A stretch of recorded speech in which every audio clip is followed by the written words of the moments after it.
Mes chers amis, bienvenue sur les dossiers secrets, où chaque mystère est un défi pour l'esprit. Aujourd'hui, laissez-moi vous présenter une enquête du célèbre Hercule Poirot, l'illustre détective belge d'Agatha Christie. Avec ses petites cellules grises en action, il est prêt à résoudre une affaire des plus intrigantes. Où et à quelle heure écoutez-vous cette histoire? Dites-le moi en commentaire. Et si c'est votre première visite, abonnez-vous pour découvrir encore plus d'enquêtes passionnantes. Prenez place et voyons si vous pourrez suivre ces brillantes déductions. Commençons.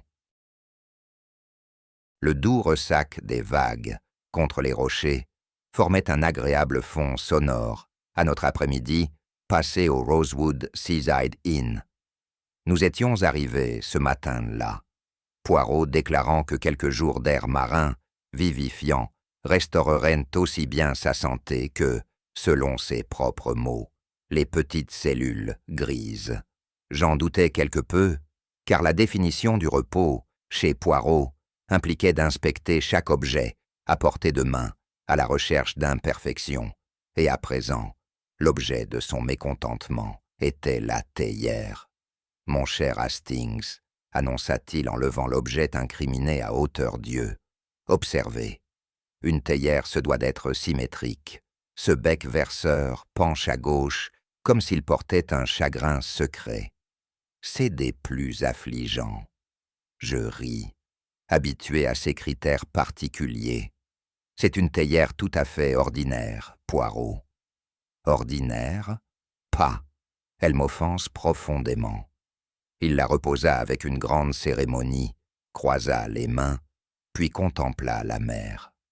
Pendant un bref instant, la paix semblait possible. Mais, comme c'est si souvent le cas en voyage avec Poirot, cette paix n'était pas destinée à durer. Avant que l'horloge ne sonne 4 heures, cette tranquillité fragile allait être brisée par l'arrivée d'un homme, porteur d'un récit des plus étranges et troublants. Poirot venait tout juste de commencer une critique détaillée du choix des rideaux de l'auberge. La couleur, mon ami, c'est exactement la nuance de groseille non mûre, totalement inappropriée pour une salle à manger.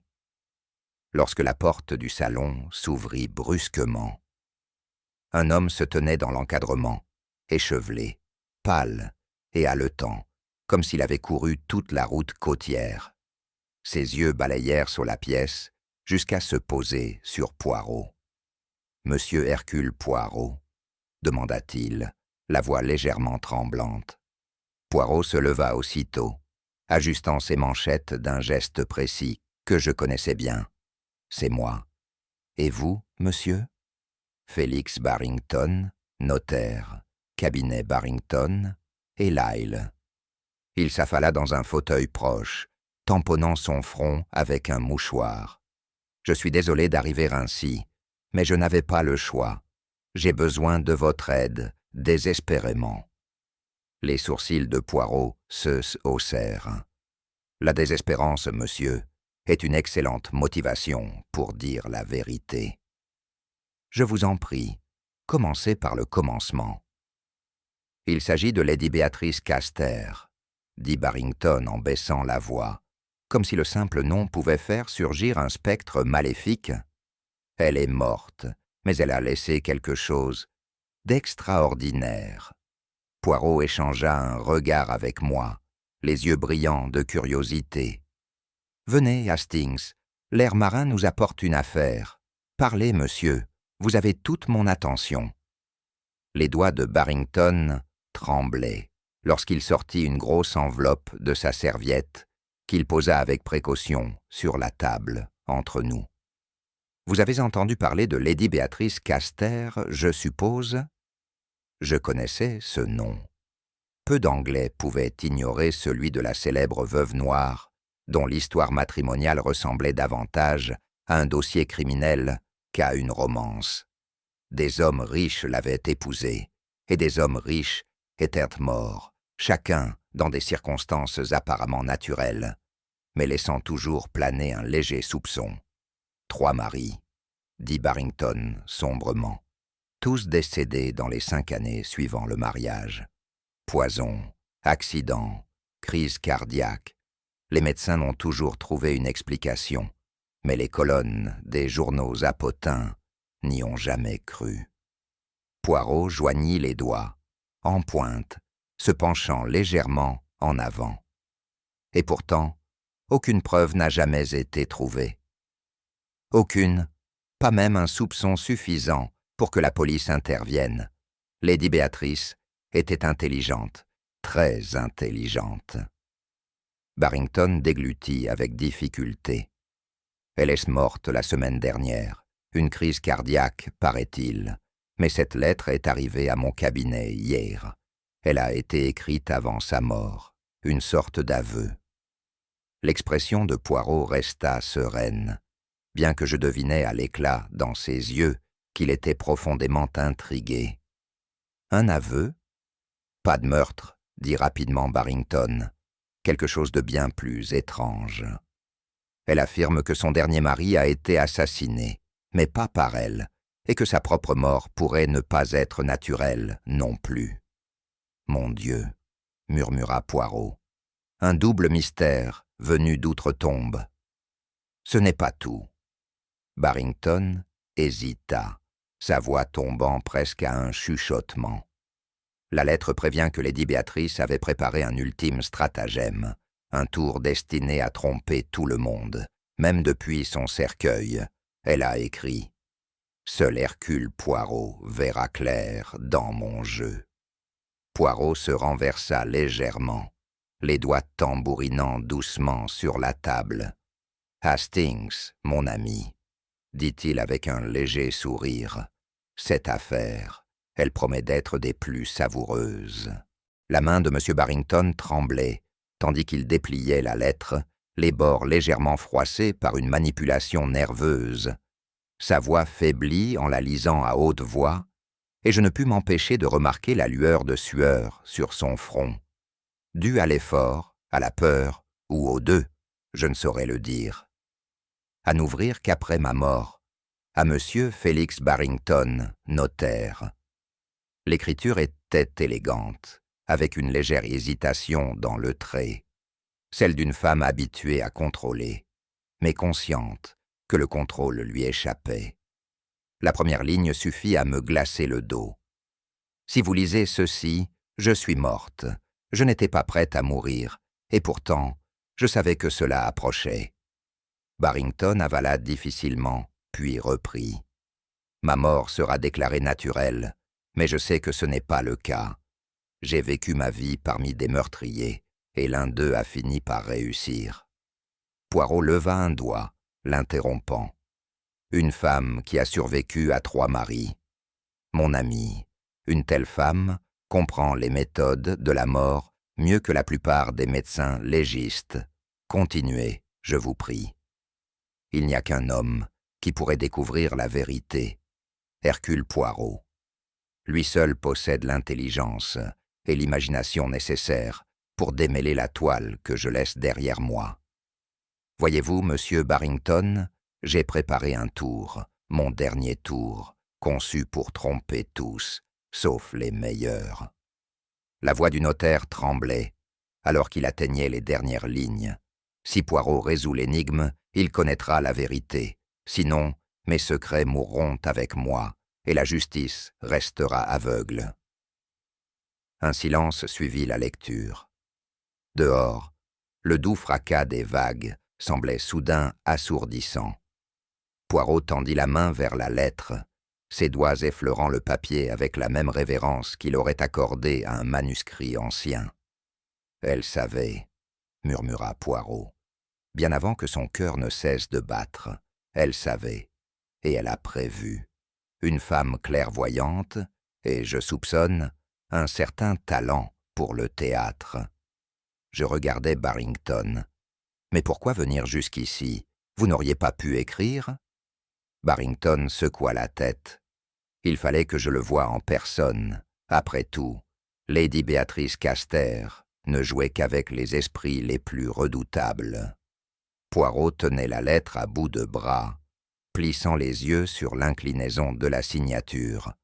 Il pencha la tête d'un côté, puis de l'autre, tel un perroquet examinant un biscuit particulièrement intrigant. « Hastings, dit-il enfin, vous souvenez-vous de ce que je dis toujours à propos des lettres écrites dans la peur ?» Je soupirai, connaissant trop bien la réponse. Qu'elles en disent plus qu'elles ne le souhaitent. « Précisément, s'exclama Poirot, tout sourire. Observez la pression irrégulière sur les derniers mots. L'encre s'accumule ici et ici. De l'émotion, oui, mais pas de panique. Elle était en colère, mon ami. En colère d'avoir été surpassée à son propre jeu. Vous pensez qu'elle savait exactement qui était responsable? Le sourire de Poirot s'affina. Savait, mon cher Hastings, Lady Béatrice n'aurait jamais attendu la mort sans lui envoyer sa propre invitation. Le stratagème, le retournement, le théâtre, tout cela parfaitement orchestré. Il reposa la lettre avec panache et ajusta ses manchettes. Et voilà, le rideau se lève. Il nous faut faire nos valises, Hastings. Caster Manor nous attend. Cette affaire, déclara-t-il, est exactement le genre d'énigme qui maintient mes petites cellules grises en pleine forme. Encore des vacances en bord de mer gâchées, marmonnai-je, mais en vérité, je n'aurais raté cela pour rien au monde. Le trajet jusqu'à Caster Manor longeait la route côtière, où la mer déchaînée frappait les falaises, projetant des gerbes d'écume blanche, tels des doigts fantomatiques griffant le ciel. Même moi, d'ordinaire enclin à savourer le paysage, restais silencieux, écrasé par le poids de notre mission. Poirot, en revanche, semblait tout entier absorbé à chasser une poussière invisible de ses manchettes immaculées. « C'est curieux, n'est-ce pas, Hastings ?» dit-il soudain, « que la mort nous convoque dans un lieu aussi pittoresque. Tant de beauté, et pourtant, derrière elle, tant de laideur. » J'allais répondre quand le manoir apparut enfin, perché au sommet d'une falaise tel un gardien mélancolique.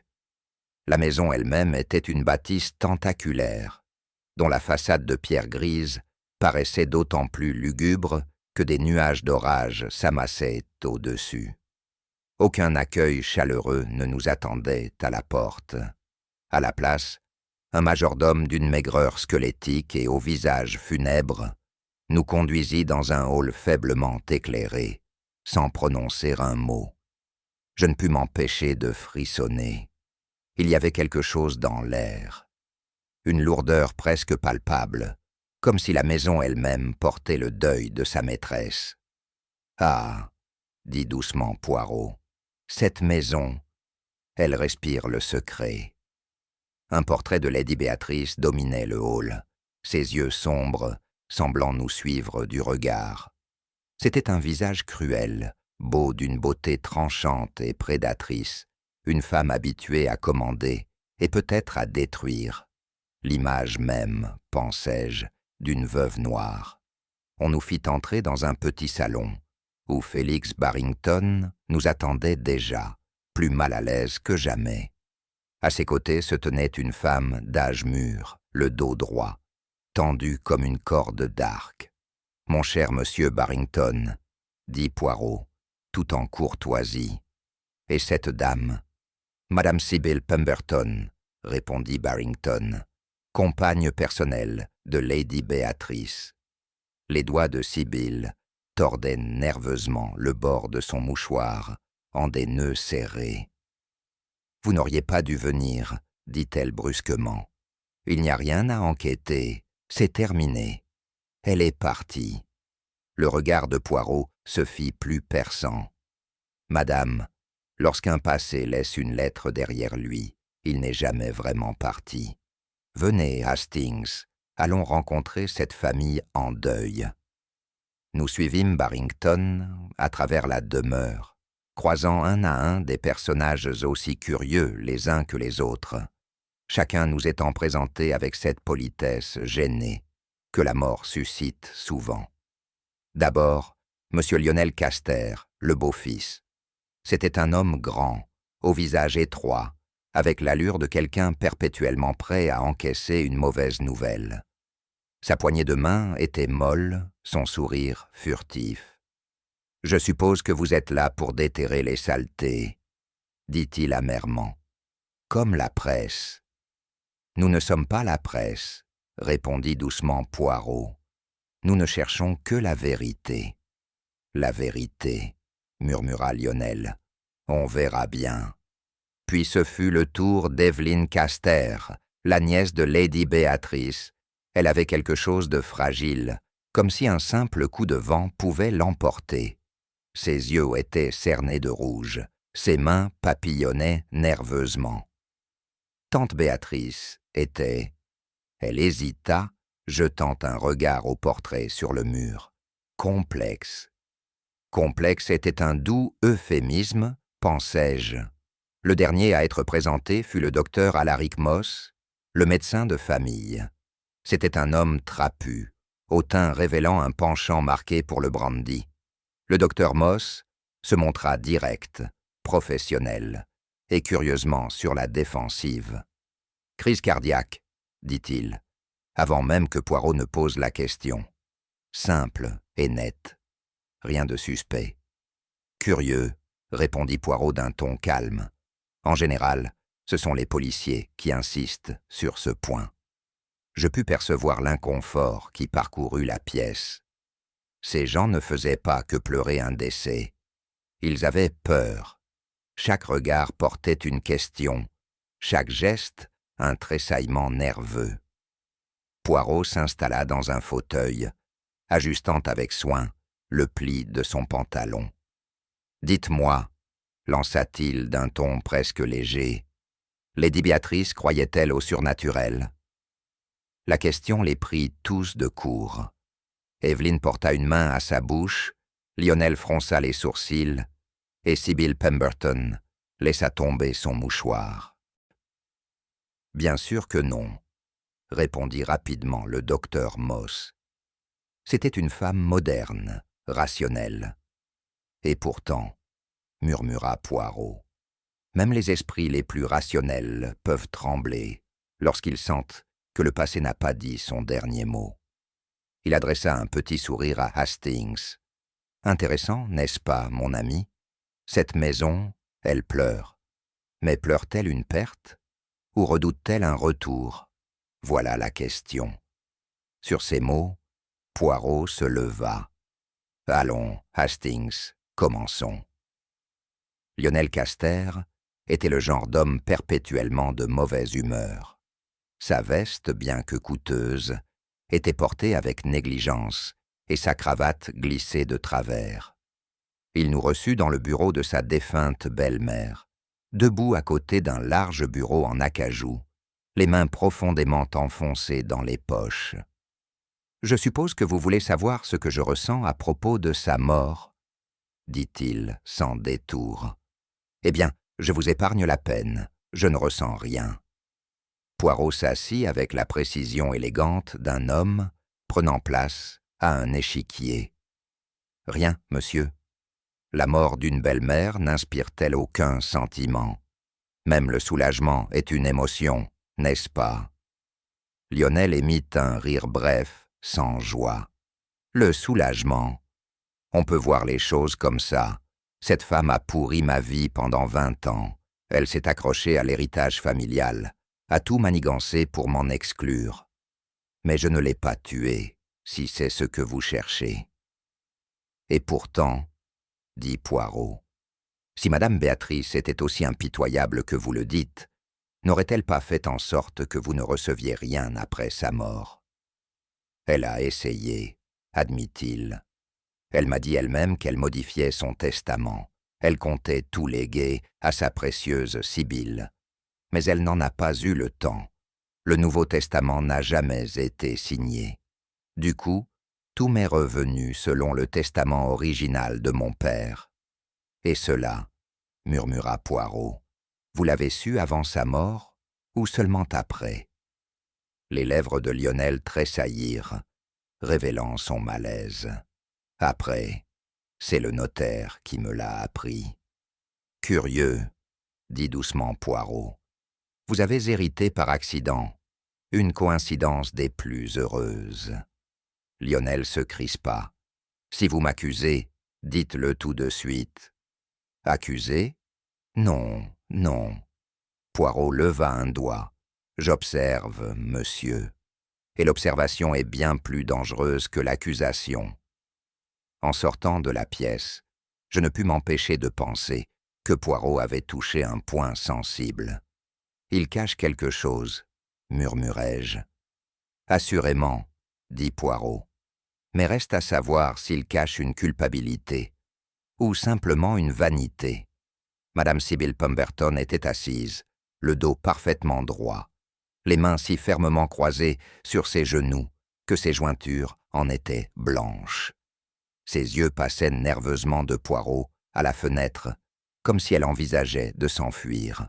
« Vous étiez très proche de Lady Béatrice, madame ?»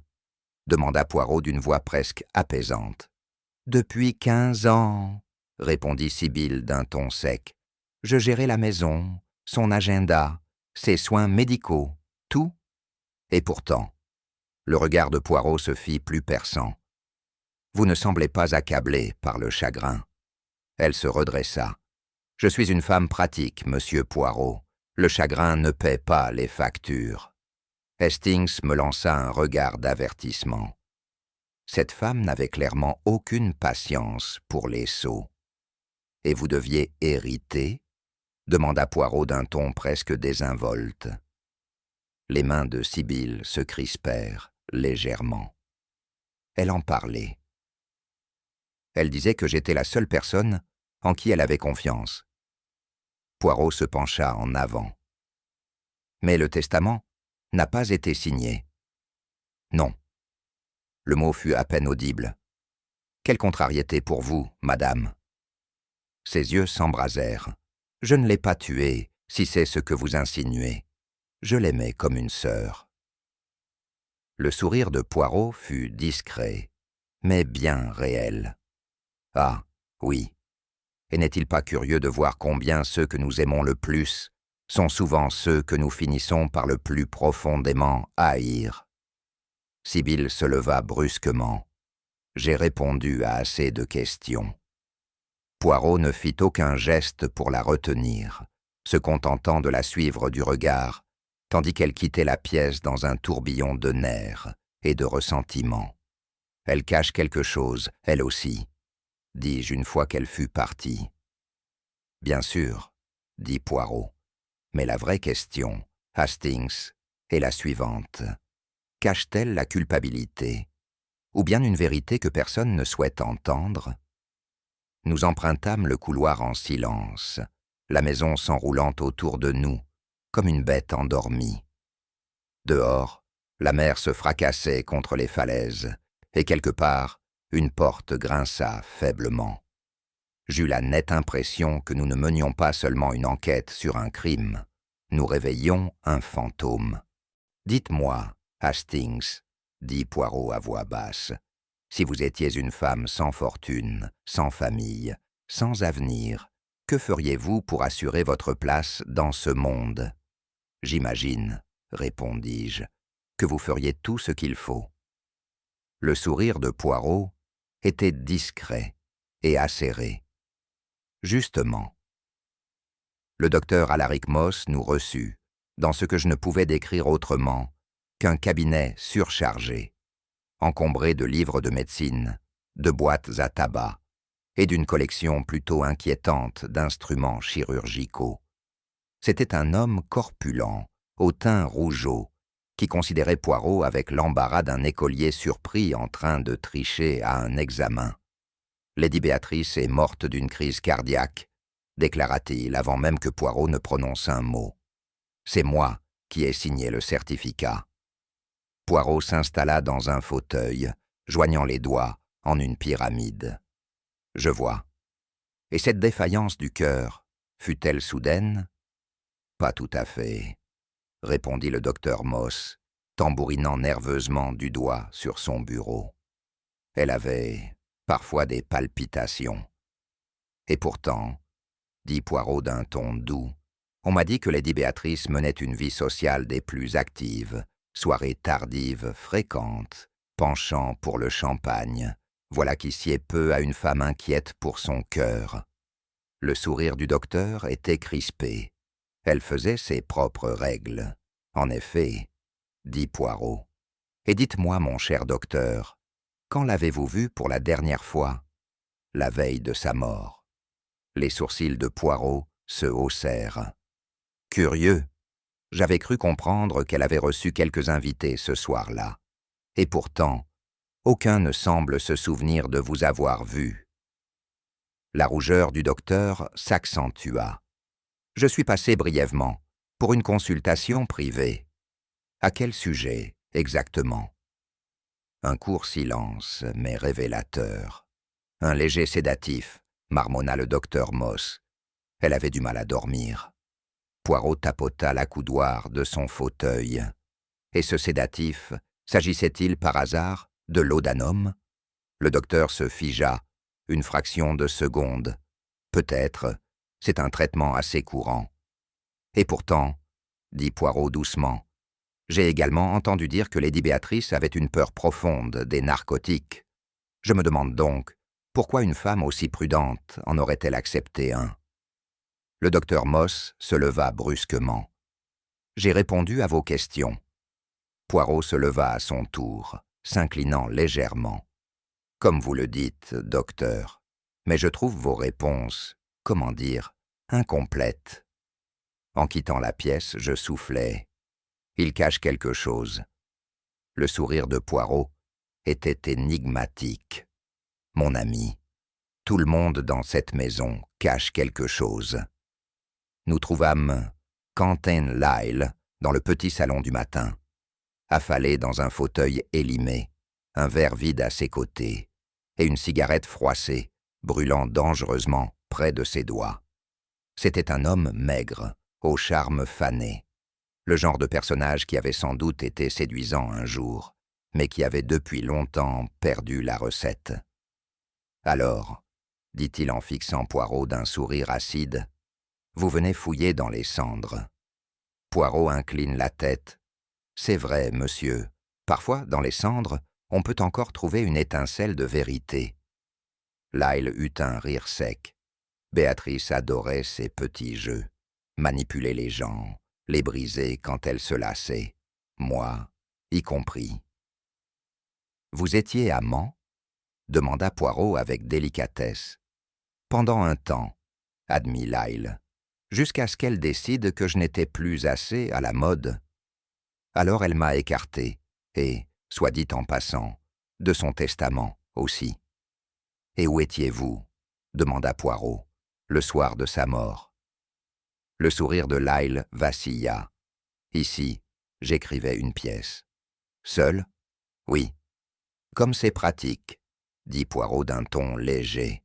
Lyle se pencha en avant, les mains tremblantes. « Écoutez, si vous pensez que je l'ai tuée par dépit, vous vous trompez. Je la détestais. Oui, mais Béatrice était sa propre bourreau. Elle se faisait des ennemis partout. Je ne suis qu'un parmi d'autres. »« Peut-être, » dit Poirot. « Et pourtant, monsieur, de tous ses ennemis, vous êtes le seul à prétendre avoir été seul au moment de sa mort. » Lyle grimaça. « C'est la vérité. »« La vérité, monsieur, » dit Poirot, « est une chose curieuse. Elle se cache parfois à la vue de tous. » Je ne pus m'empêcher de remarquer les mains du dramaturge, tachées d'encre, légèrement tremblantes. « Les nerfs, » chuchotai-je à Poirot en sortant. « Non, mon ami, » répondit-il, « la culpabilité. Parce qu'il l'a tuée ?» Le sourire de Poirot était mince. « Ou parce qu'il ne l'a pas fait. Evelyne Caster était le genre de jeune femme qu'on décrit souvent comme délicate, bien qu'il fût difficile de savoir si cette fragilité était naturelle ou savamment cultivée par une personne pour qui la vie semblait toujours un peu trop lourde à porter. Elle était assise sur une causeuse en velours, les mains jointes avec force sur ses genoux. tordant un bracelet en argent autour de son poignet, avec une agitation nerveuse. « Vous étiez proche de votre tante, mademoiselle ?» demanda Poirot d'une voix douce. La bouche d'Evelyne se tordit dans une expression entre le sourire et la grimace. Proche? Personne n'était proche de tante Béatrice. Elle en aimait collectionner les gens, pas les aimer. « Pourtant, vous viviez ici ?» demandai-je. Elle acquiesça. Je n'avais nulle part où aller après la mort de mes parents. Tante Béatrice m'a recueilli, mais elle s'assurait que je n'oublie jamais que je dépendais d'elle. « Dépendre », murmura Poirot. « Voilà une position bien dangereuse pour une jeune femme. » Les doigts d'Evelyne tremblaient légèrement. Elle aimait contrôler les gens. Elle le faisait avec subtilité. On ne savait jamais vraiment si elle nous aidait ou si elle nous détruisait. « Et où étiez-vous » demanda Poirot avec tact. « La nuit de sa mort ?» Le regard d'Evelyne vacilla. Dans ma chambre, je lisais. « Seul ?» ?»« Oui. » Poirot inclina la tête, mais ses yeux brillaient d'un éclat particulier. « Dites-moi, mademoiselle, votre tante croyait-elle aux fantômes ?» La tête d'Evelyne se releva d'un coup. « Aux fantômes ? Oui, aux esprits du passé. Les craignait-elle ?» La voix d'Evelyne tomba en un murmure. Elle disait parfois qu'elle entendait mon oncle, son premier mari, marcher dans les couloirs la nuit. « Intéressant, » dit Poirot doucement. « Une femme qui craint les morts est souvent une femme qui a bien plus à craindre des vivants. » Le visage d'Evelyne perdit toute couleur, mais elle ne dit rien de plus. En quittant la pièce, je murmurai à Poirot. « Vous pensez qu'elle cache quelque chose ?» Le sourire de Poirot était petit, énigmatique. « Tout le monde dans cette maison cache quelque chose, Hastings. La seule question est quoi? Et pourquoi ?» Plus tard dans l'après-midi, nous nous retirâmes dans la petite bibliothèque, où Poirot étala son carnet, déployant ses observations devant lui comme un général face à un champ de bataille. « Passons en revue, mon ami, » dit-il en tapotant sa page de son crayon d'un air pensif. « Nous avons une maison remplie de secrets. Oui, mais les indices, eux, sont des plus irréguliers. » Il commença à les énumérer avec sa précision habituelle. 1. La bouteille de laudanum, retrouvée près du lit de Lady Béatrice, bien qu'on nous ait dit qu'elle craignait les sédatifs. « Placée là, à coup sûr, dis-je. »« Peut-être, » admit Poirot. « Mais par qui? Le docteur, la dame de compagnie, ou bien quelqu'un d'autre ?» Il poursuivit. « 2. Le bracelet disparu, un de ses bijoux préférés, et pourtant absent de sa boîte à bijoux, et étrangement, elle ne le portait pas le soir de sa mort. A-t-il pu être volé? Volé ou utilisé? Dit Poirot d'un ton mystérieux.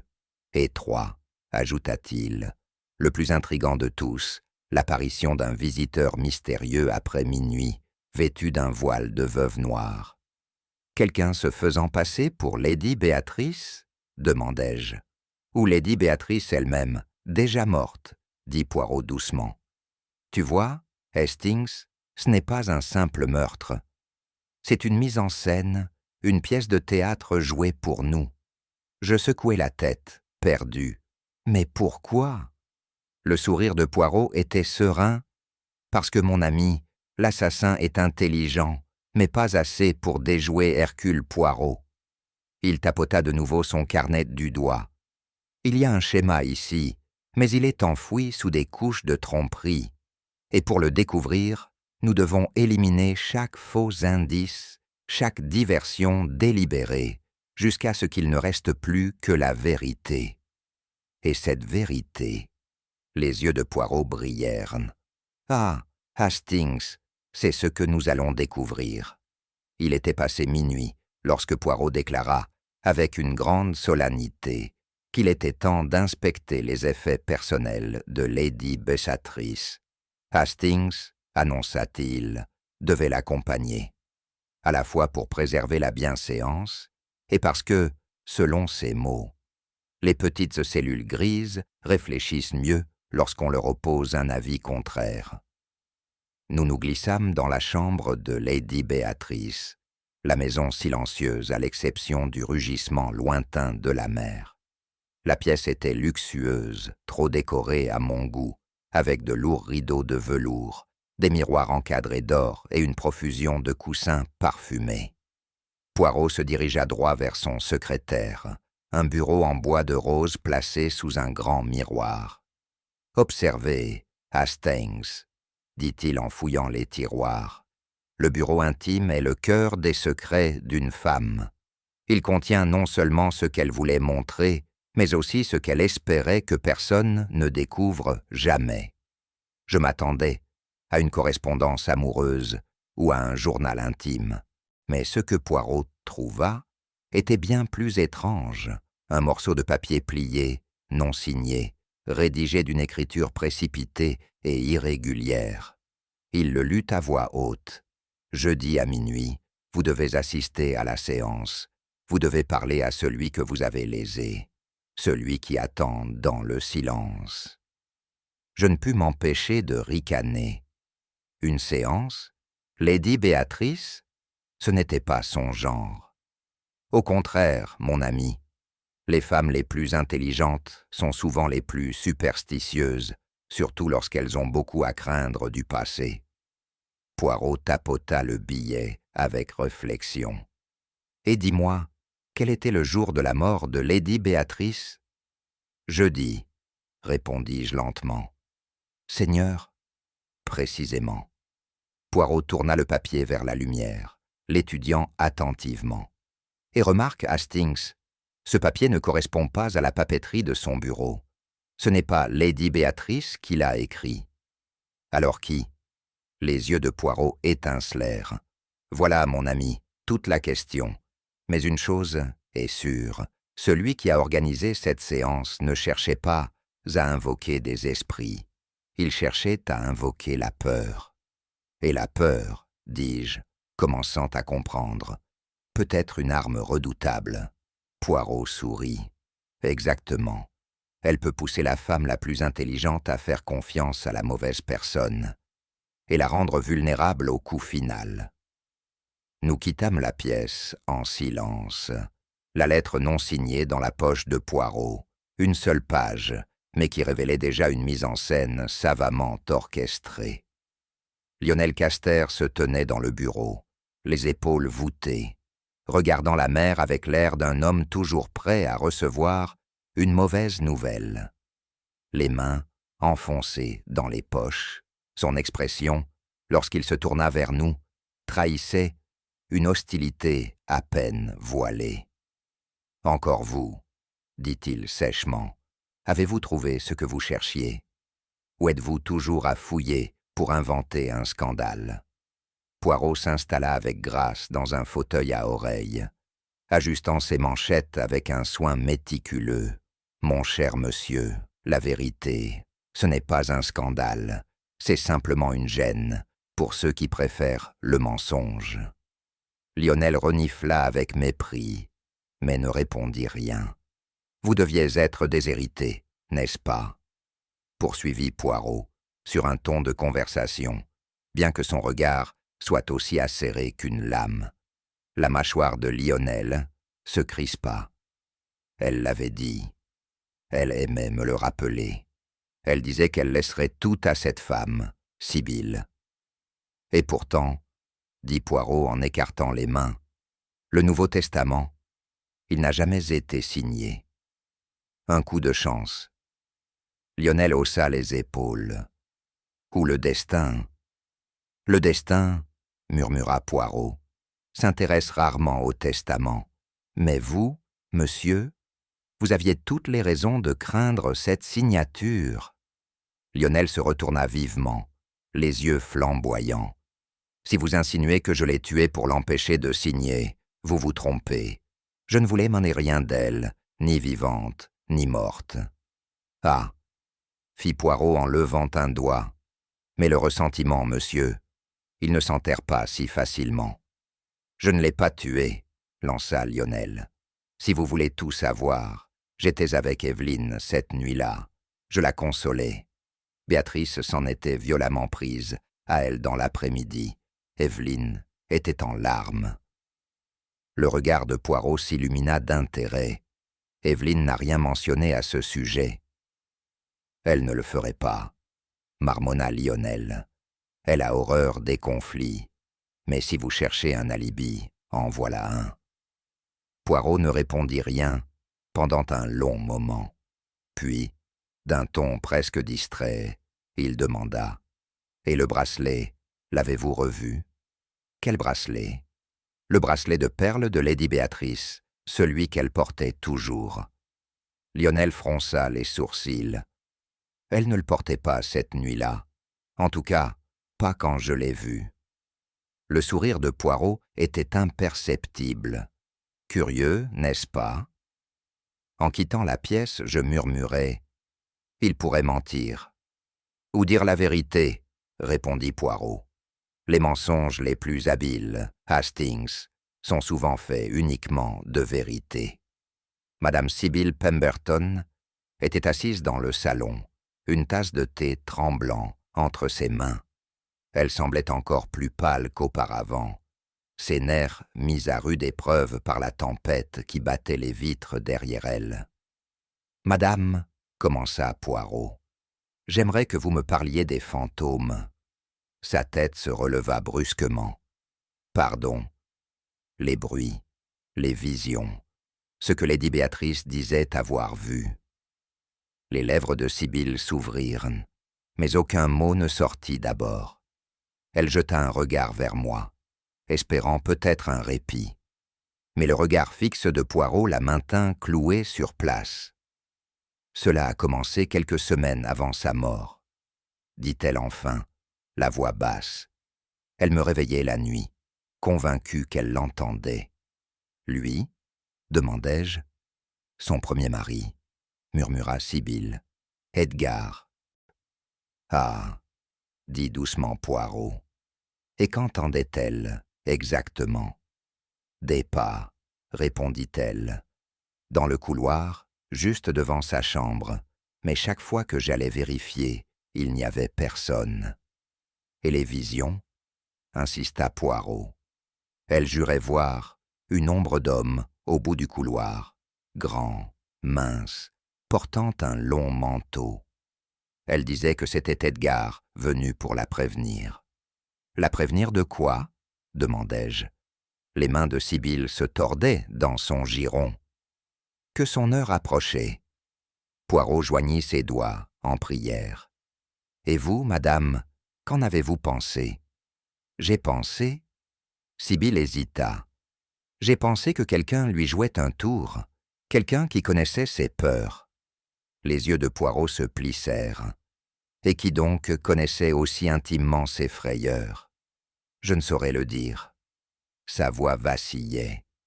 Mais la nuit avant sa mort, je l'ai vue moi aussi. « L'ombre ?» demandai-je. Elle hocha la tête. En haut de l'escalier. Poirot tapota son menton, pensif, une hantise bien commode, qui apparaît précisément au bon moment. « Vous croyez que c'était réel ?» lui demandai-je en sortant. « Réel ?» Poirot sourit. « Mon ami, les fantômes sont des créatures très serviables, surtout lorsqu'ils sont invoqués par ceux qui ont beaucoup à gagner. » Nous trouvâmes le docteur Alaric Moss en train de faire les 100 pas dans la bibliothèque, les mains croisées dans le dos, le front plissé par une intense concentration. L'homme donnait l'impression de s'être tellement répété ses explications qu'il avait fini par y croire lui-même. « Docteur, » dit Poirot avec sa politesse coutumière, « j'aurais besoin d'un instant de votre temps. » Le docteur poussa un soupir agacé. « Je vous l'ai déjà dit, c'était une crise cardiaque. »« Ah, » répondit Poirot, « mais il y a crise cardiaque et crise cardiaque. Voyez-vous, mon cher docteur, Lady Béatrice était une femme de constitution robuste, oui. Elle avait ses petits maux, marmonna Moss, mais rien de grave. » Les sourcils de Poirot se haussèrent. Curieux, car tout à l'heure, vous nous l'avez décrite comme une femme sujette à des palpitations, nécessitant des sédatifs. Le teint du docteur vira au rouge. C'était une exagération. Elle était anxieuse ces derniers temps, à propos de ses affaires. Affaires, de cœur ou de testament. Le sourire de Poirot était discret, mais volontaire. Le docteur se tortilla sur place. Elle avait mentionné vouloir modifier son testament, oui. Je suppose que cela aurait troublé n'importe qui. En effet, dit doucement Poirot. Et vous lui avez peut-être conseillé de se reposer, de prendre quelque chose pour ses nerfs. J'ai pu lui suggérer un tonique. Du laudanum, peut-être? Le visage du docteur pâlit. Une dose inoffensive. Inoffensive, pour qui? La voix de Poirot était douce comme une lame. Car voyez-vous, Lady Béatrice avait une peur panique des narcotiques, et pourtant, du laudanum a été retrouvé à son chevet. « C'est impossible !» s'écria Moss. Elle refusait d'en prendre, elle disait toujours que le poison est l'arme des lâches, compléta Poirot. Oui, elle le disait souvent. Alors dites-moi, docteur, si Lady Béatrice ne l'aurait jamais touché, qui l'a placé là? Le docteur Moss ne trouva rien à répondre. Ses mains tremblaient légèrement, et je vis une goutte de sueur glisser le long de sa tempe. La peur, mon ami, dit Poirot doucement, est une chose remarquable. Elle pousse même les hommes honnêtes à oublier quels mensonges ils ont déjà racontés. Le dramaturge Quentin Lyle s'était réfugié dans sa chambre, où nous le trouvâmes entouré de papiers et de verres vides. Sa robe de chambre pendait mollement sur ses épaules, et sa cravate avait été abandonnée quelque part. Il avait tout l'air d'un homme qui ne se souciait plus depuis longtemps des apparences. « Je suppose que vous venez m'interroger sur ma relation avec Lady Béatrice, dit Lyle avec un sourire amer. « C'est cela même, répondit Poirot, en s'installant confortablement dans un fauteuil voisin. Nous étions impliqués, si c'est ce que vous voulez entendre, dit Lyle en se versant un autre verre, jusqu'à ce qu'elle décide que j'étais plus amusant comme menace que comme amant. Une menace? Elle a découvert une liaison que j'avais, pas avec elle, mais avec la femme d'un politicien. Béatrice avait le don de savoir ce qu'elle ne devait pas savoir. Et elle a utilisé cette information pour vous faire chanter. » Lyle rit sèchement. Bien sûr, c'était son talent, trouver votre point faible et le tordre jusqu'à ce que vous dansiez à son rythme. « Intéressant, » murmura Poirot. « Et vous avez payé ?» Je n'avais pas le choix. La main de Lyle trembla légèrement alors qu'il levait son verre. Elle savait comment me détruire. Mes pièces auraient été boycottées, ma réputation anéantie. Et pourtant, dit Poirot avec douceur, elle est morte avant d'avoir pu vous extorquer le dernier paiement. Lyle posa son verre avec un bruit sourd. Vous pensez que je l'ai tuée? Je pense, dit Poirot avec délicatesse, que vous, comme tous les autres dans cette maison, aviez une raison de vouloir sa mort. Le rire de Lyle était sec et fragile. Vouloir qu'elle meure et la tuer sont deux choses très différentes. Tout à fait, acquiesça Poirot. Mais le désir, c'est toujours là que le crime commence. En sortant, je murmurai « Vous le croyez ?» Le sourire de Poirot était insondable. Mon ami, croire est un luxe que je ne peux me permettre. Je ne traite qu'avec la vérité, et la vérité, elle est rarement simple. Nous trouvâmes Evelyne Caster dans la petite véranda, assise sous une fougère flétrissante, avec un livre sur les genoux, bien que ses yeux n'aient pas dépassé la même page depuis un long moment. Lorsque Poirot entra, elle sursauta, comme si elle s'attendait à une réprimande. « Mademoiselle, dit Poirot doucement, pardonnez l'intrusion. mais je dois vous déranger une fois de plus. » Evelyne referma son livre avec des mains légèrement tremblantes. « Si c'est à propos de tante Béatrice, je vous ai déjà tout dit. »« Ah, mais il est une chose que nous n'avons pas abordée, » l'interrompit Poirot. « Une chose des plus délicates, le fantôme. » Le visage d'Evelyne pâlit. « Le fantôme ?»« Oui, » dit Poirot. « L'ombre qui hantait Lady Béatrice, l'esprit de son premier mari. » Elle me lança un regard nerveux, puis retourna à Poirot. « Je ne pensais pas que quelqu'un était au courant. »« Mais vous le saviez, » dit Poirot doucement. « Elle vous l'a dit ?» Evelyne acquiesça. Tante Béatrice était terrifiée.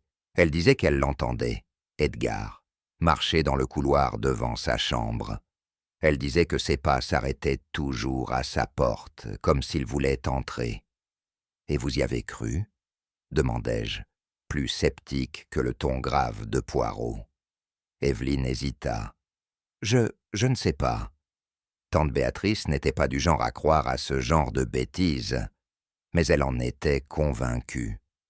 Poirot se pencha légèrement, ses yeux brillants de curiosité. « Mademoiselle, vous connaissiez bien votre tante. Avait-elle peut-être une raison de craindre son premier mari, de son vivant ou après ?» Evelyne tordit le bord de sa manche. Elle disait toujours qu'Edgar était le seul homme qui l'avait comprise, et le seul qu'elle n'avait jamais pu contrôler. « Ah !» murmura Poirot. « Il n'y a pas de peur plus profonde que celle de celui qui connaît tous vos secrets. » Je vis Evelyne frissonner. « C'est seulement quelques nuits avant sa mort qu'elle me l'a dit, » murmura-t-elle. Elle disait que le fantôme d'Edgar était revenu, non pas pour la hanter, mais pour la prévenir. « La prévenir de quoi ?» demanda Poirot doucement. Evelyne secoua la tête. Elle ne voulait pas le dire. Poirot se redressa, lissant sa moustache d'un geste pensif. « Un fantôme qui prévient, quelle délicatesse. Mais dites-moi, mademoiselle, êtes-vous tout à fait certaine qu'il s'agissait d'un fantôme, et non de quelqu'un de bien vivant ?» Ce soir-là, Poirot rassembla nos notes et les ordonna, marmonnant à lui-même par rafales de français rapide. Moi, comme toujours, j'étais complètement perdu. « Poirot, dis-je, cela ne tient pas debout. Chaque personne à qui nous avons parlé donne une version différente du dernier jour de Lady Béatrice. »« Justement, Hastings, » dit Poirot, « c'est ce qui rend cela si intéressant. » Il tapota la feuille. « Observez, le docteur Moss affirme l'avoir vu juste avant le dîner. Mais Madame Pemberton jure que Lady Béatrice a pris son thé seule, trop malade pour recevoir quiconque.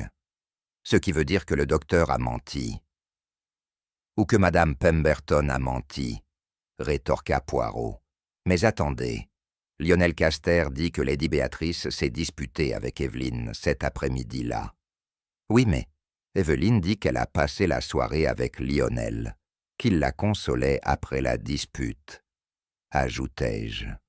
Pourtant Lionel, sous pression, affirme qu'ils n'ont parlé qu'après le dîner, poursuivit Poirot.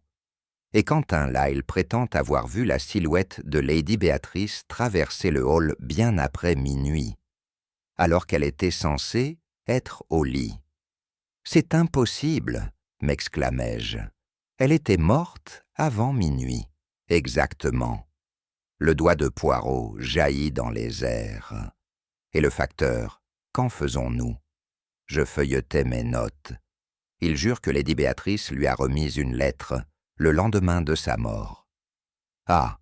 dit Poirot avec satisfaction. « Une femme qui envoie du courrier depuis l'au-delà. Voilà un véritable prodige. »« Poirot, rien ne concorde, » dis-je, exaspéré. « Non, mon ami, » corrigea Poirot. « Tout concorde parfaitement, si l'on part du principe que tout le monde ment sur quelque chose. » Je secouai la tête, complètement dépassé. « Mais pourquoi mentirait-il ?»« Parce que, » dit Poirot, « une maison où un meurtre a été commis est comme une scène de théâtre, et chaque acteur veut réécrire son rôle. Personne ne veut être le méchant de l'histoire. Et qu'en est-il de la chronologie de Lady Béatrice ? Demandai-je. Nous savons qu'elle était vivante au dîner, mais après cela, Poirot sourit. Voilà, Hastings, la question la plus délicieuse de toutes, car je commence à me demander si Lady Béatrice n'a pas elle-même orchestré une petite mise en scène. Que voulez-vous dire ? Les yeux de Poirot pétillaient. Vous voyez, mon ami, nous devons nous demander quand Lady Béatrice est-elle morte, exactement, et quand a-t-on voulu que nous croyions qu'elle était morte ? Le vent marin s'était intensifié au crépuscule, et alors que nous marchions le long du sentier surplombant les falaises, je resserrai mon manteau contre le froid. Poirot, bien entendu, portait son pardessus impeccable, boutonné jusqu'au cou, parfaitement insensible aux éléments. « Dites-moi, Hastings, dit-il, lorsqu'une femme est connue pour son goût du drame, comment mettrait-elle en scène sa dernière apparition ? » « De manière dramatique, je suppose, » répondis-je, un peu déconcerté. « Exactement, » dit Poirot avec satisfaction. « Considérez ceci, mon ami. Lady Béatrice, surnommée la Veuve Noire, apparaît, ou semble apparaître, précisément sur les falaises où, dit-on, elle séduisit son premier mari malheureux. Vous parlez de la silhouette aperçue après sa mort, cette femme voilée ? Précisément, confirma Poirot. Plusieurs témoins affirment l'avoir vue, marchant sur les falaises au crépuscule, tout de noir vêtu, le visage dissimulé. Mais c'est impossible, protestai-je. Elle était déjà morte ? Était-elle vraiment morte ? Les yeux de Poirot scintillèrent. Ou quelqu'un, bien vivant, tenait-il à entretenir la confusion ? Un pêcheur que nous croisâmes confirma l'histoire, jurant sur la tombe de sa mère qu'il avait vu Lady Béatrice, voile et tout, immobile au bord des falaises, la nuit suivant sa mort. C'était son fantôme, je vous le dis, affirma-t-il, la voix tremblante de conviction. Ou une femme bien vivante et très rusée, murmura Poirot. Qui voudrait l'imiter ? Demandai-je. Le sourire de Poirot était délicieusement énigmatique. Voilà, mon ami, une affaire de mobile. Et la réponse, je le soupçonne, se trouve tout près d'ici. Le lendemain matin, Poirot et moi nous rendîmes au bureau de poste du village, où un postier jovial et corpulent nommé M. Dobbs nous accueillit. Son sourire vacilla légèrement lorsque Poirot se présenta. « Oh, dit Dobbs, c'est à propos de cette lettre, hein ? » « En effet, monsieur, » dit Poirot, « la lettre que Lady Béatrice vous a remise. » L'homme se gratta la tête. « Eh bien, c'était la chose la plus étrange. Elle me l'a donnée elle-même, aussi clairement que je vous vois. »« À quelle date ? » demanda Poirot. « Le matin après sa mort, » dit Dobbs très naturellement. Je poussai un bruit étranglé à côté de Poirot. Après, « Oui, » dit Poirot calmement. « Et vous êtes absolument certain qu'il s'agissait de Lady Béatrice ? » « Aussi sûr que je me tiens là, » affirma Dobbs avec assurance. Elle portait son voile noir, mais je reconnaîtrais sa voix entre mille. Elle m'a dit que c'était une lettre très importante. Poirot incline légèrement la tête. Et avez-vous remarqué ses mains ? Le postier plissa les yeux. Maintenant que vous le dites, elle portait des gants. Ah, dit Poirot doucement, toujours les gants. Poirot, chuchotai-je alors que nous rentrions au manoir. Comment une femme morte peut-elle poster une lettre ? Ah, mon ami, sourit Poirot, elle ne le peut pas, mais une femme vivante, voilà qui est tout à fait possible. De retour au manoir, je ne pus plus contenir ma frustration. Poirot, dis-je, rien ne tient debout. Tout le monde ment Lady Béatrice est à la fois morte et vivante, et maintenant on a un fantôme qui écrit des lettres, c'est absurde. » « Non, Hastings, » répondit Poirot avec sérénité. « C'est de l'art. » Et Lady Béatrice était une artiste de la tromperie. Il croisa les bras et se mit à faire les 100 pas dans le salon. Réfléchissez, une femme qui connaissait bien ses ennemis, qui aimait les contrôler. Une telle femme, Hastings, ne laisserait jamais la mort avoir le dernier mot. « Mais qu'est-ce que cela signifie ?» demandai-je, à bout de nerfs. Poirot sourit légèrement. « Cela signifie, mon ami, que nous devons chercher son dernier tour, la pièce de résistance. » Il tapota pensivement la cheminée. « Et pour la trouver, il nous faut seulement 3 choses. »« Lesquelles ?» demandai-je, enfin plein d'espoir d'avoir une réponse claire. « Un miroir, » dit Poirot, « une bougie et un gant. » Je le regardai, interloqué. « Poirot, vous recommencez à parler en énigme. »« Mais non, » répondit-il. « Voyez-vous, le miroir reflète non seulement ce qui est devant, mais aussi ce qui est derrière. La bougie révèle ce qui est caché dans l'ombre. Et le gant, ah mon ami, le gant nous dit qui cherche à dissimuler ses mains. Et quel est le rapport avec le meurtre? Le sourire de Poirot s'élargit. Tout. Je levai les bras au ciel, exaspéré. Vous prenez plaisir à tout cela, pas vrai? Énormément, répondit Poirot. Mais rassurez-vous, Hastings, le rideau est sur le point de se lever sur l'acte final. La tempête faisait rage lorsque Poirot convoqua tous les membres de la maison dans le salon. Le vent fouettait les vitres et le feu crépitait bruyamment dans l'âtre, incapable de chasser l'humidité glaciale qui s'était infiltrée jusque dans les os de Caster Manor. Des ombres dansaient sur les murs, comme si les fantômes des maris passés étaient venus assister au jugement dernier. Je me tenais près de la cheminée, tâchant d'avoir l'air convenablement solennel, tout en me demandant si la tempête n'allait pas nous arracher le toit d'un instant à l'autre. Poirot se tenait au centre de la pièce, impeccable comme toujours, les mains délicatement croisées dans le dos.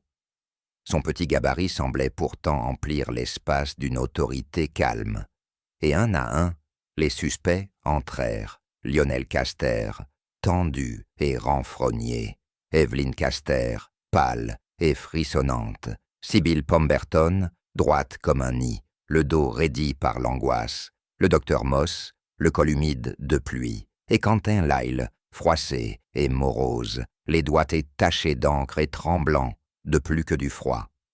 Poirot attendit que tous soient assis, puis s'éclaircit doucement la gorge. « Mesdames et messieurs, » commença-t-il, « nous ne sommes pas réunis ici pour faire notre deuil, mais pour découvrir la vérité, une vérité dissimulée sous des couches de peur, de cupidité, et plus dangereuse encore, d'amour. » Lionel laissa échapper un reniflement moqueur. Evelyne sursauta. Sybil demeura aussi figée qu'une statue. Poirot laissa le silence s'installer avant de poursuivre. Lady Béatrice Caster n'était pas une sainte, cela est bien connu, dit-il d'un ton mesuré. C'était une femme qui contrôlait son monde et ceux qui s'y trouvaient d'une main de fer enveloppée de velours. Il se mit à marcher lentement, ses chaussures vernies ne faisant aucun bruit sur le tapis épais. Mais le contrôle engendre le ressentiment, et le ressentiment, mes amis, est un terreau fertile pour le meurtre. Une bûche craqua violemment dans la cheminée, faisant sursauter Evelyne. Poirot poursuivit, imperturbable. « Voyez-vous, » dit-il doucement, « ceci n'est pas simplement l'histoire d'un meurtre, c'est celle d'une mise en scène, minutieusement orchestrée pour un public qui ignorait même qu'il assistait à une représentation. » Puis, joignant à nouveau les mains, il déclara « Commençons. » Poirot se dirigea vers le bar, où un plateau portait un flacon. quelques verres et une bouteille brune bien connue. Le laudanum, dit-il en la tenant bien en vue. La cause supposée de la mort de Lady Béatrice, ou du moins, ce que quelqu'un a voulu nous faire croire. Le docteur Moss remua, mal à l'aise, et les yeux de Sibylle se baissèrent vers le sol. « Mais, mes amis, il y a un problème. Lady Béatrice craignait le laudanum, elle craignait tous les narcotiques, en vérité. Elle aurait préféré faire face à un peloton d'exécution plutôt que d'y toucher. »« C'est vrai, » murmura Evelyne. Elle appelait ça le poison des lâches. Et pourtant, reprit Poirot, il a été placé si opportunément à son chevet. Pourquoi? Suicide? Lança Lionel d'un ton bourru, pour faire croire qu'elle s'était donné la mort. Ah, dit Poirot en levant un doigt, mais qui tire bénéfice d'une telle suggestion? J'ouvris la bouche pour répondre, mais Poirot me coupa d'un simple regard. Lady Béatrice n'était pas une lâche, poursuivit-il. C'était une femme qui savourait sa propre survie, aux dépens des autres s'il le fallait. Le suicide? Cela ne lui aurait jamais traversé l'esprit. Il s'approcha de Sibylle, qui avait commencé à tordre son mouchoir jusqu'à le transformer en cordelette. Et pourtant, qui avait accès à son armoire à pharmacie? Qui préparait ses potions, ses tisanes du soir? La voix de Sibylle était fine. C'était moi. Et qui, mieux que vous, connaissait sa peur du laudanum? Je suppose que moi, murmura Sibylle. Et si vous souhaitiez déguiser un meurtre en suicide, quelle arme plus appropriée? Non, protesta Sibylle. Je n'ai jamais. Non, l'interrompit Poirot avec douceur. Vous ne l'avez pas empoisonné avec du laudanum. Ce serait trop évident. Mais vous avez placé la bouteille pour suggérer à tout le monde, y compris à moi, que sa mort était volontaire. Mais pourquoi? Demandai-je. Parce que, dit Poirot, un suicide mis en scène détourne l'attention du véritable mode opératoire, un procédé bien plus subtil. Il revint près de la cheminée, posant la bouteille de laudanum sur le manteau, comme un trophée. C'était un mensonge, dit-il simplement, un mensonge enveloppé de peur et noué de culpabilité. Les lèvres de Sibylle tremblaient, mais elle ne dit plus un mot. Et maintenant, dit Poirot en se tournant vers l'assemblée, découvrons la vérité. Poirot se tint devant le groupe, les doigts délicatement joints devant lui, la tête légèrement penchée. L'allure d'un professeur sur le point de faire la leçon à des élèves un peu lents. Le bracelet de perles, commença-t-il, a suscité bien des interrogations, n'est-ce pas? Il ne quittait jamais le poignet de Lady Béatrice, un bijou emblématique, aussi inséparable d'elle que son célèbre voile noir. Les yeux de Sibylle Pemberton se baissèrent vers le tapis, tandis que les mains d'Evelyne s'agitaient nerveusement sur ses genoux. Et donc, poursuivit Poirot, lorsque ce bracelet fut introuvable après sa mort, la conclusion semblait simple. Il avait été volé, peut-être dans le cadre d'un crime passionnel ou motivé par la cupidité. C'est évident, non? Grogna Lionel. Elle a bien surpris quelqu'un en train de le voler, la personne a paniqué et... Non? La voix de Poirot claqua, nette, coupant court à l'intervention. Évident, mon cher monsieur, est précisément le danger. Lorsqu'un indice est trop commode, trop visible, il faut se demander, a-t-il été laissé là pour être trouvé? Il se retourna vers tous. Le bracelet n'a jamais été vraiment perdu. Il a été retiré délibérément, non par un voleur, mais par quelqu'un qui voulait créer l'illusion d'un vol. Je clignais des yeux. Mais pourquoi? Pour détourner l'attention, mon ami. Poirot ouvrit grand les bras. Un simple vol. Voilà une histoire que tout le monde comprend. Elle détourne le regard du véritable mobile, du secret plus profond. Quentin Lyle lâcha un rire amer. « Une fausse piste. »« Exactement, » dit Poirot. « Un accessoire théâtral, rien de plus. » Et qui, mes amis, pourrait comprendre la valeur d'un bon accessoire dans une mise en scène destinée à tromper? La pièce était silencieuse. Seule la pluie fouettait les vitres. Quelqu'un, poursuivit Poirot, qui avait longtemps servi de régisseur dans le théâtre personnel de Lady Béatrice. Le mouchoir de Sybil Pemberton se tordait de plus en plus entre ses doigts.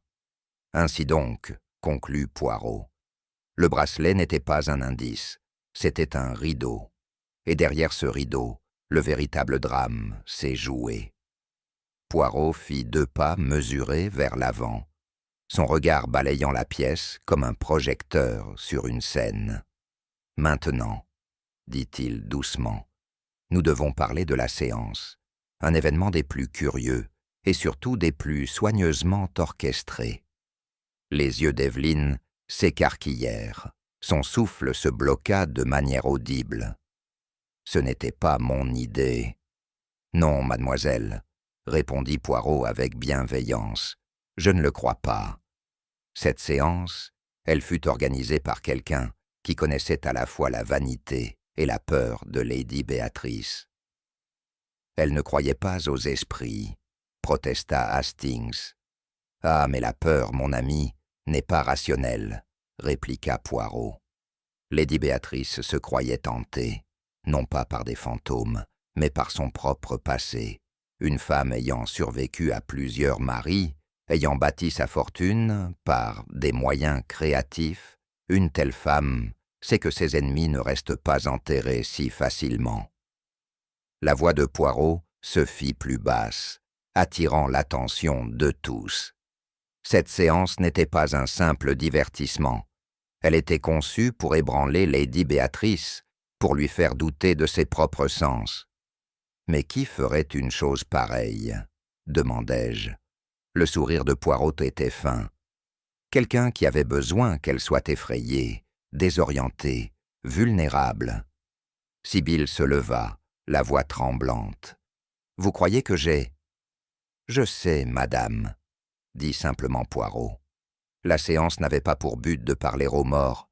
Elle servait à faire croire à Lady Béatrice que sa propre fin était proche. Il se tourna vers les autres. Imaginez la scène.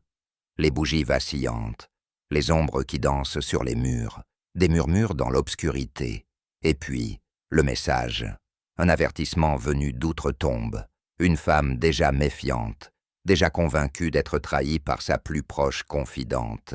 Une telle femme s'accrocherait de toutes ses forces à la seule personne qui semble lui offrir du réconfort. « Vous voulez dire, » soufflai-je, « que la séance était un piège. »« Bien plus que cela, » dit Poirot, la voix plus tranchante. « C'était une mise en scène, l'ouverture de l'acte meurtrier. » Les jointures de Sybil blanchissaient à force de serrer son mouchoir. C'est Lady Béatrice elle-même qui voulait cette séance. « Ah, » dit Poirot, le sourire plus profond, « c'est ce que vous vouliez que nous pensions. Mais la lettre non signée l'invitant à cette séance, elle n'a pas été écrite par Lady Béatrice. Alors qui, commençai-je.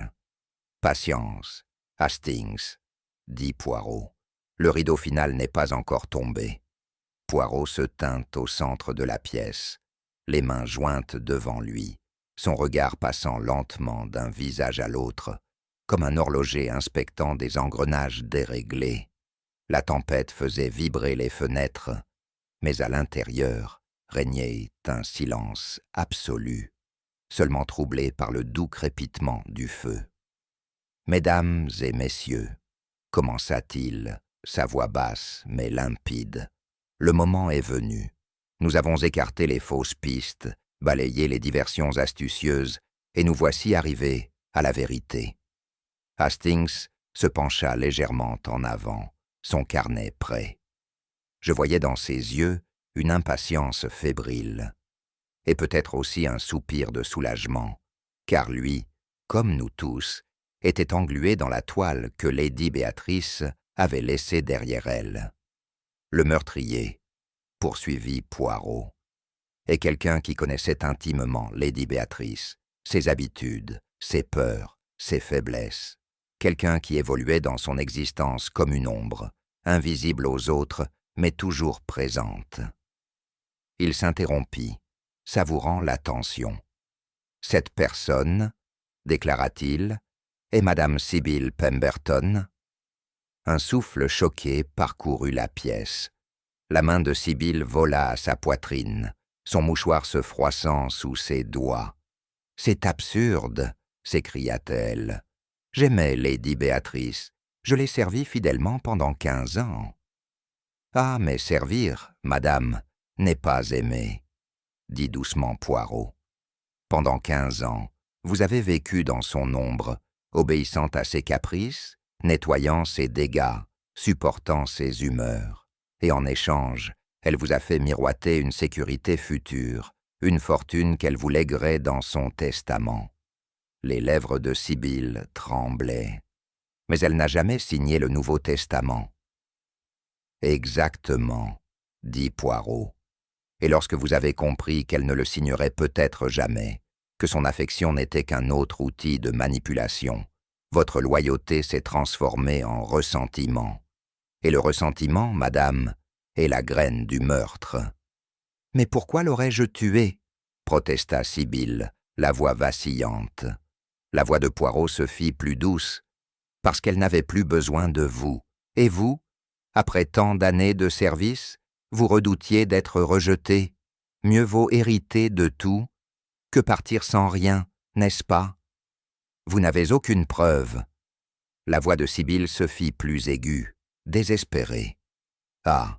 dit Poirot, son sourire doux, presque compatissant. « Mais j'ai le tonique. » De sa poche, Poirot sortit une petite fiole, une bouteille en verre ordinaire, dont l'étiquette était à moitié effacée.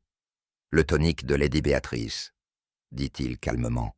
« Un mélange préparé chaque soir par sa plus fidèle confidente, vous, madame. » Les jointures de Sibyl blanchirent encore plus, sa main serrant le mouchoir, comme une noyée s'accrochant à un morceau de bois flottant. Au départ, vous lui donniez la bonne dose, un breuvage inoffensif pour apaiser ses nerfs. Mais petit à petit, vous avez ajouté autre chose. Une herbe rare, difficile à détecter, presque impossible à tracer une fois dissoute dans un liquide. Le docteur Moss s'agita, mal à l'aise. « S'il y avait eu du poison, je l'aurais vu. »« Non, » l'interrompit Poirot. « Vous, docteur, avez été trompé, exactement comme prévu. Cette herbe imite les symptômes d'une défaillance cardiaque naturelle, un choix astucieux, subtil, élégant. » Poirot se tourna de nouveau vers Sibyl.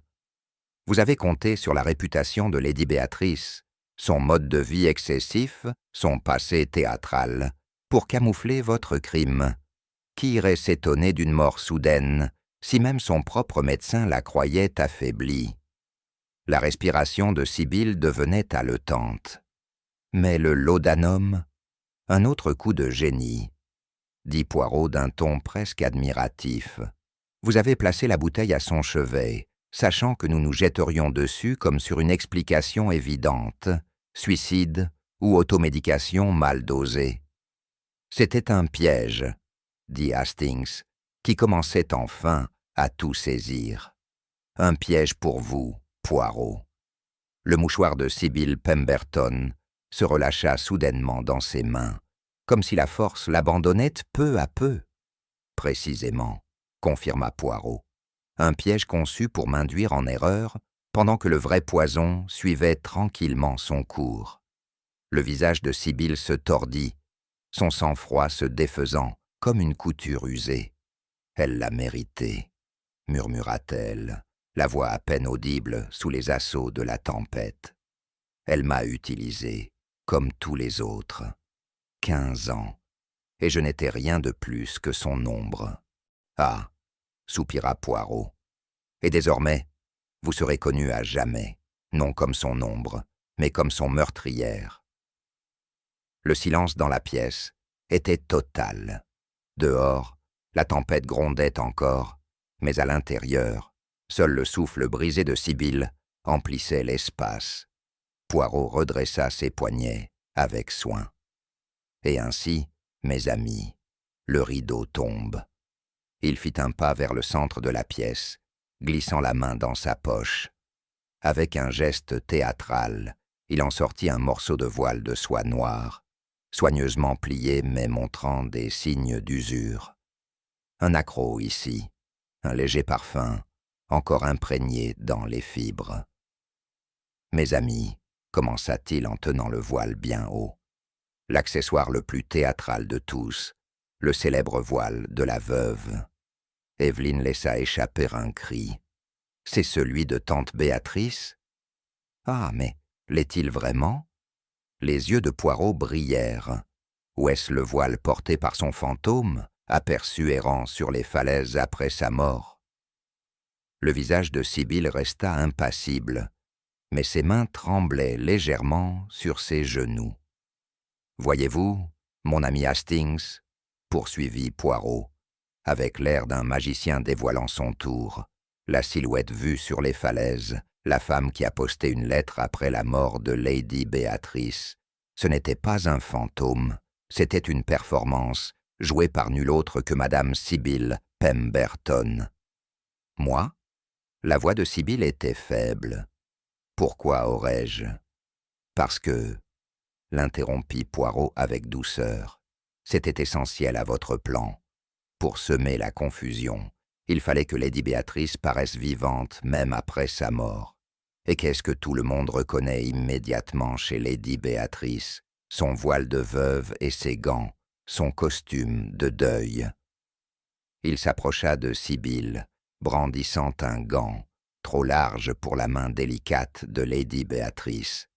La silhouette aperçue était plus grande que Lady Béatrice, les épaules plus larges. Et le gant retrouvé dans le hall était étiré, comme s'il avait été forcé sur une main plus grande. « Vous avez porté le voile, dis-je lentement, et vous vous êtes fait passer pour Lady Béatrice. »« Exactement, confirma Poirot. Une illusion habile, mais les illusions, madame, disparaissent dès qu'on les éclaire. » Le masque de Sibylle se fissura. Ses lèvres s'entr'ouvrirent sans un mot, comme si le poids de la certitude de Poirot venait de lui couper le souffle. Poirot se tourna vers le secrétaire, où reposait la fameuse lettre, celle remise à l'avocat après la mort de Lady Béatrice. Un autre miracle fantomatique, dit-il avec une satisfaction tranquille. Une lettre écrite par une femme morte, ou du moins, c'est ce qu'on voulait nous faire croire. C'est son écriture, protesta Évelyne. Ah, fit Poirot en levant un doigt, mais une écriture peut être dictée ou imitée. Il ouvrit la lettre et pointa une petite tache d'encre dans un coin. Cette encre, elle était encore humide lorsqu'elle a été scellée, n'est-ce pas? Car elle fut écrite après la mort de Lady Béatrice. Il se tourna vers Sibylle. « C'est vous qui l'avez écrite, madame, sur les instructions de Lady Béatrice, quelques jours plus tôt. Et vous l'avez postée vous-même après sa mort, afin de faire croire au monde que Béatrice avait préparé un dernier tour. »« Mais pourquoi ?»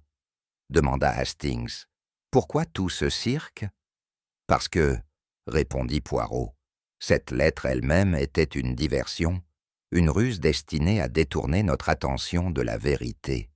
Ce n'était pas le message de Lady Béatrice, mais celui de Sibylle, déguisée en dernière parole de sa maîtresse. » Les mains de Sibylle étaient à présent crispées sur ses genoux.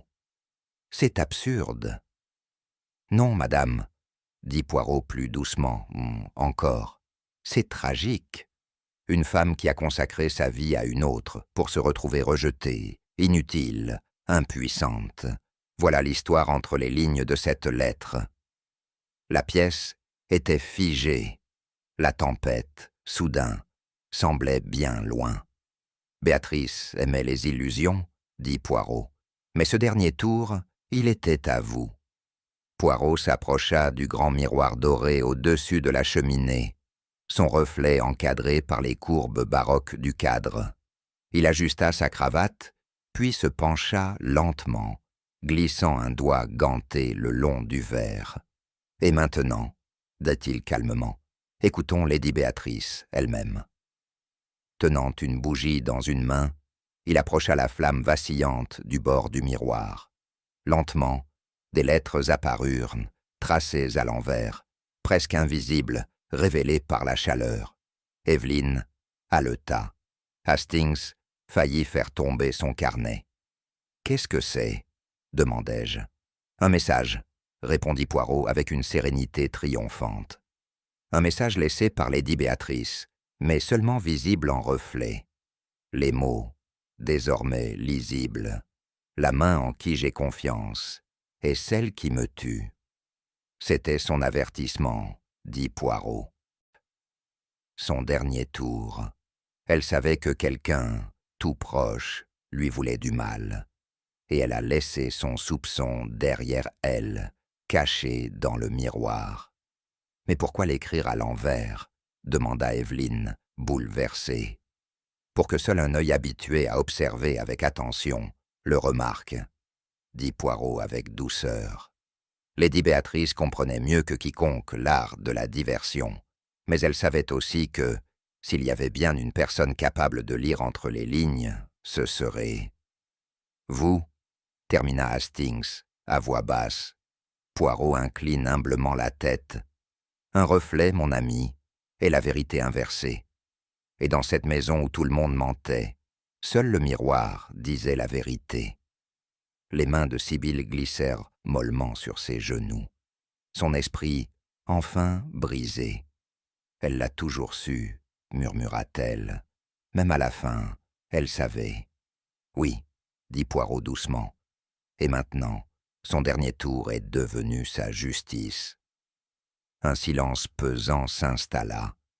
La tempête s'était calmée, ne soufflant plus contre les vitres qu'un léger murmure, comme si le manoir de Caster lui-même poussait un soupir de soulagement.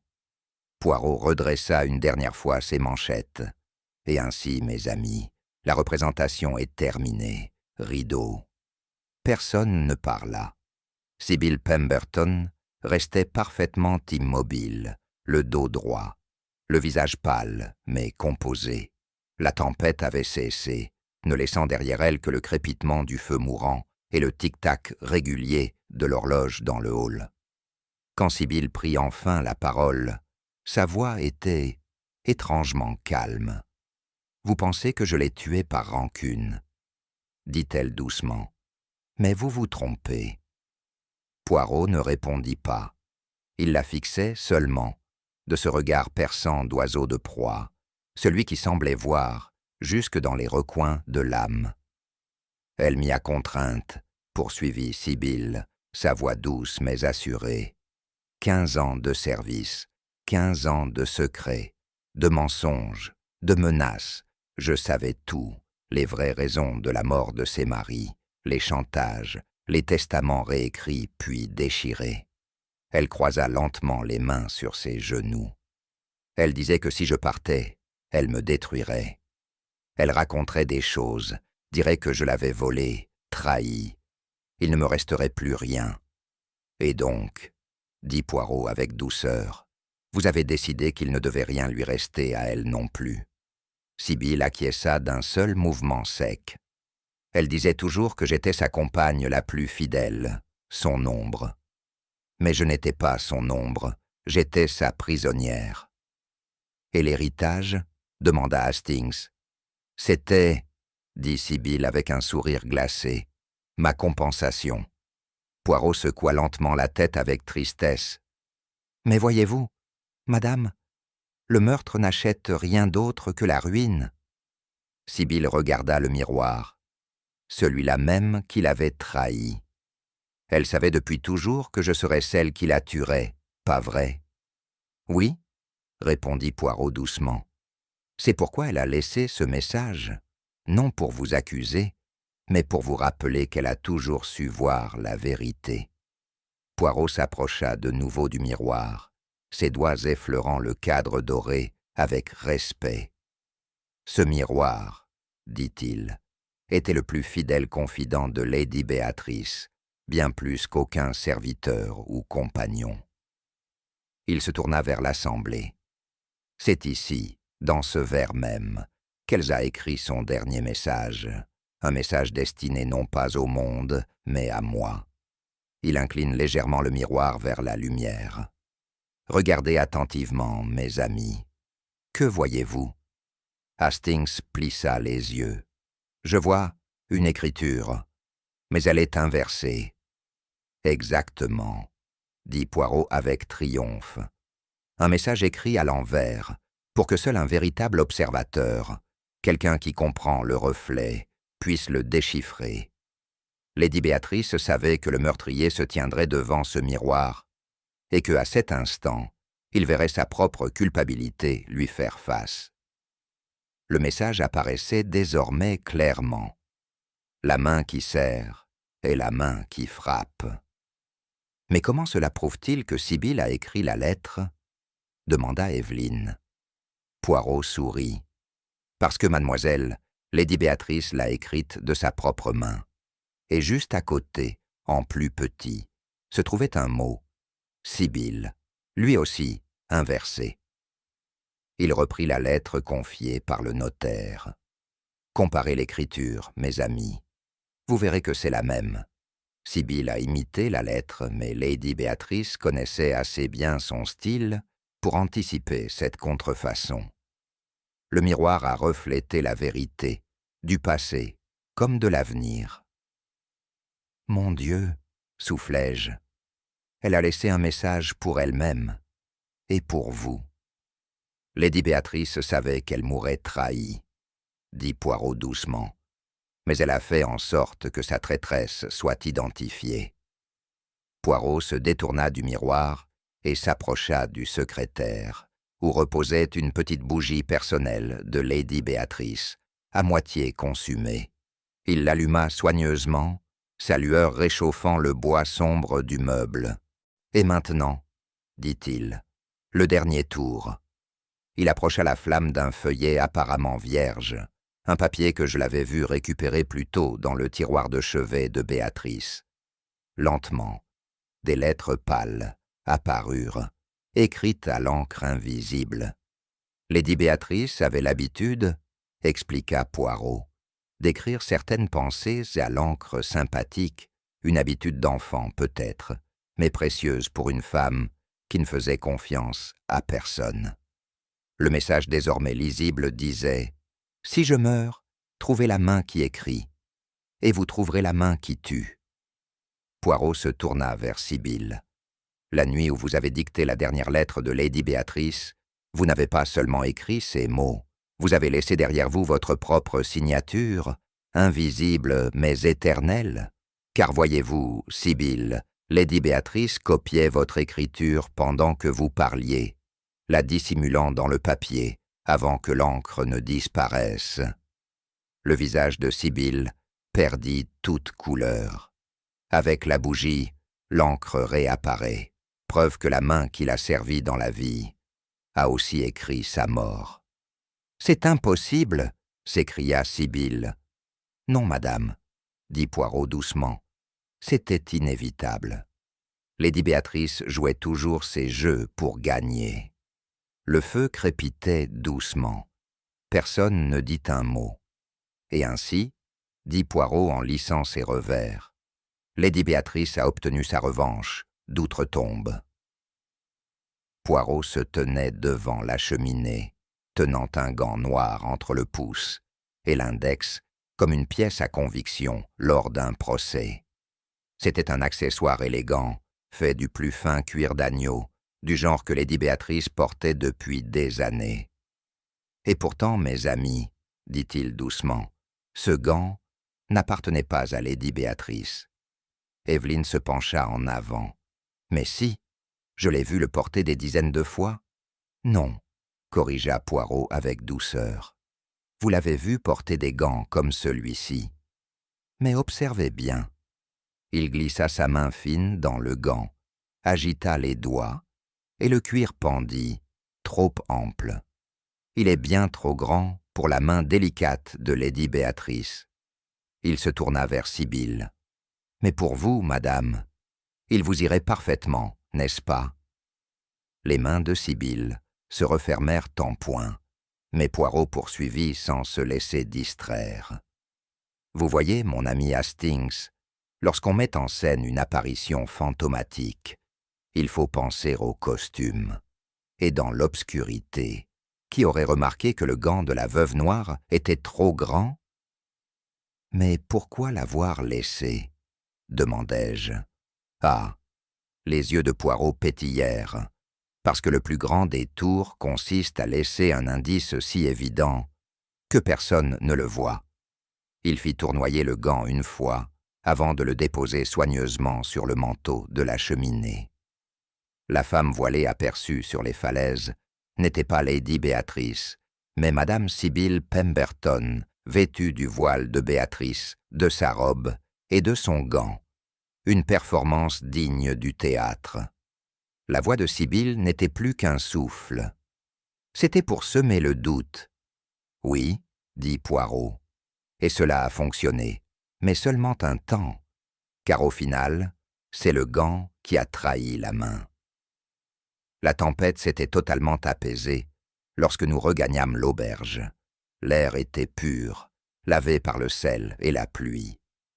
À peine avions-nous pris place près du feu qu'un coup fut frappé à la porte.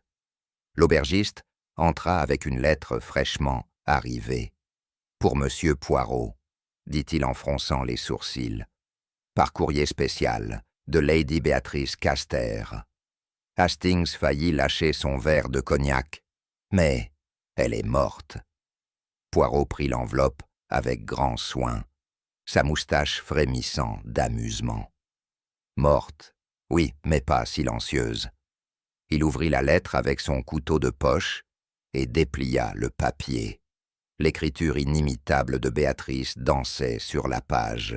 « À Monsieur Hercule Poirot, si vous lisez ceci, mon dernier tour a réussi. J'ai toujours su que ma mort serait une représentation. Alors pourquoi ne pas en écrire moi-même le scénario? Souvenez-vous, mon cher Poirot, même l'araignée laisse un dernier fil à sa mouche. » Hastings siffla entre ses dents. Elle avait tout prévu depuis le début. « Ah !» soupira Poirot. « Bien sûr. Lady Béatrice comprenait trop bien les gens. Elle savait que sa fin viendrait de l'intérieur, et elle savait que j'allais être appelé pour en démêler les fils. » Il replia la lettre avec soin et la déposa près de sa tasse de thé. Elle était manipulatrice, rusée, et totalement dépourvue de scrupules, mais un génie, néanmoins. « Et vous appelez ça comment, Poirot ?» demandai-je. Poirot s'adossa à son fauteuil, les doigts troncs joints devant lui, un sourire se dessinant au coin de ses lèvres. « J'appelle cela un adieu digne de la veuve noire elle-même. » Dehors, la mer chuchotait doucement contre le rivage. À l'intérieur, Poirot leva sa tasse. « À Lady Béatrice, dit-il, que son esprit repose en paix, s'il choisit de reposer. » Alors que Poirot se réinstallait confortablement dans son fauteuil, la lumière du feu dansant sur ses souliers impeccables, il joignit de nouveau les doigts et laissa paraître un de ses rares sourires de contentement. « Tu vois, Hastings, dit-il, la vérité, c'est comme la toile d'une araignée. Aussi délicate, aussi habilement tissée soit-elle, il y a toujours un fil qui dépasse, un seul fil qui, tiré, fait s'écrouler toute l'illusion. Et lorsqu'on observe, au lieu de simplement regarder, ce fil devient impossible à ignorer. » J'acquiesçai, non sans soupirer. « Eh bien, Poirot, si cette affaire m'a appris quelque chose, c'est à me méfier de toute personne qui plie son mouchoir trop parfaitement, et à ne jamais faire confiance à une femme qui possède trop de voiles. » La moustache de Poirot frémit d'amusement. « Mon ami, tu apprends. Un jour, peut-être, tu deviendras détective toi-même, si tu résistes à l'envie de tirer des conclusions hâtives. Hastings sourit. Dans ce cas, je vous laisse les petites cellules grises et je me concentre sur mon thé et mes biscuits. Et vous, chers auditeurs, quel indice vous a le plus marqué? Était-ce le gant trop grand, la lettre posthume ou le message caché dans le miroir? Partagez votre théorie dans les commentaires. Nous serions ravis de lire vos déductions. Si vous avez aimé percer les mystères de cette nouvelle enquête d'Hercule Poirot, likez, partagez et abonnez-vous à notre chaîne. Votre soutien nous permet de donner vie à d'autres brillantes affaires du célèbre détective belge. Restez à l'écoute, mes amis. La prochaine énigme n'est jamais bien loin.